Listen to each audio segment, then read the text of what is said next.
Hey coin collectors, welcome to DC Coin World International Coin Channel, and we have all the coins from 1940 here. We have the half doll, the Walking Liberty half.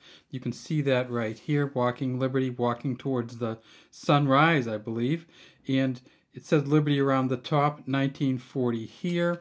We have the 1940 nickel, which first came out in 1938, so it's only been around for a few years. Jefferson facing to the left. We have the 1940 quarter, which came out in 1932, Washington facing to the left. And of course, the quarter is silver, worth about $4+ in silver. The half dollar is silver also, worth about $8 in silver. The nickel is a little bit of nickel in mostly copper and not worth much more than a nickel unless you get it in really good shape. And then finally, we have the penny from 1940, had been around since 1909. So that was the longest lasting coin from 1940. And of course we have the focus of this video, and that is the 1940 dimes. It's really Lady Liberty wearing a Phrygian cap, this cap for quickness of thought, has the wings on each side. So that's Lady Liberty in there, and people thought it looked so much like the Roman god Mercury that they've always called these Mercury dimes. It says Liberty around the top, In God We Trust down here, 1940, right there under the neck. And over here we have an A, and a W. That's not the mint mark, that's the initials of the engraver, Adolph A. Weinman. If we turn this coin over onto the back, we see that it says United States of America around the top, 1 dime on the bottom. There's a star on each side. And then way down here at the very bottom, we see this war implement that comes rising from the bottom of the coin with a olive tree wrapped around it. And you can actually see the little olives on there. E pluribus unum over here to the right.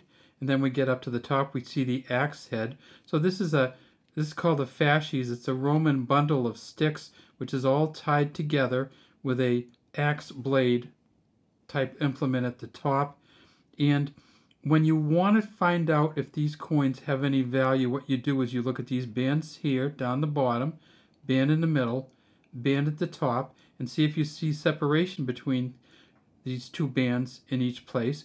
And then you look at this ribbon that kind of winds. See how that ribbon winds, or rope winds around and actually ends up down here at the end. These coins are 90% silver, so they're worth almost $2 just in silver value alone. But if you can get one of these with a full bands on the back, you're talking hundreds, if not thousands. We'll show you the edge here. So this is it. There are 118 of these reeds around the edge. When we looked at this one, we saw at the bottom, right here, there's a blank space.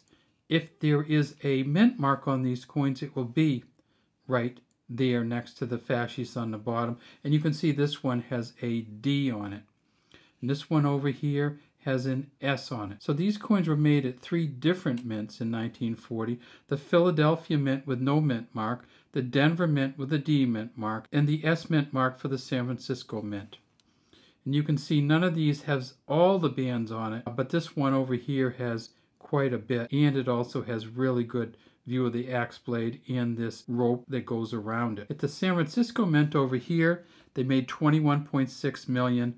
At a Mint State 65, it's worth about $95.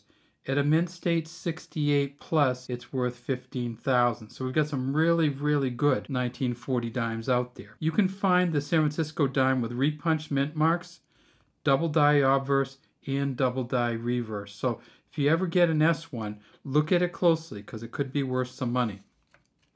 The Denver Mint dime over here, they made 21.2 million. At Mint State 65, it's worth $48. At Mint State 68 plus, $5,250. And then at the Philadelphia Mint, they made 63.4 million. Mint State 65 with the full bands, $48. Mint State 68 plus with the full bands, $18,000. One of the things that they also did in 1940 was make proof coins. Now the proof coins in 1940 were made at the Philadelphia Mint. A proof 65, and you'll be able to tell because it'll be shiny and it won't look anything like any of these other coins. Full bands, $180. And that's because the proofs are in general kept in proof sets. Now, they made 11,246 proof sets. They were sold for $1.89, and now they're worth $925 for those proof sets. You know, 10 or 12 bucks worth of silver, but they just made so few of them that if you can get a proof set from 1940, you're doing very, very well. Many of the coins from 1940, according to NGC Rating Service, lack crisp details. We only had these coins for another 5 years after 1940. The last year they made these was 1945. They started out with them in 1916. They stopped making them in 1945, and the Roosevelt dime came out in 1946. These coins were still used in change until 1964, when the U.S. switched away from silver. And of course, the United States doesn't demonetize coins, so you could always use this even now for 10 cents if you need it. There's our Denver Mint. There's our San Francisco Mint.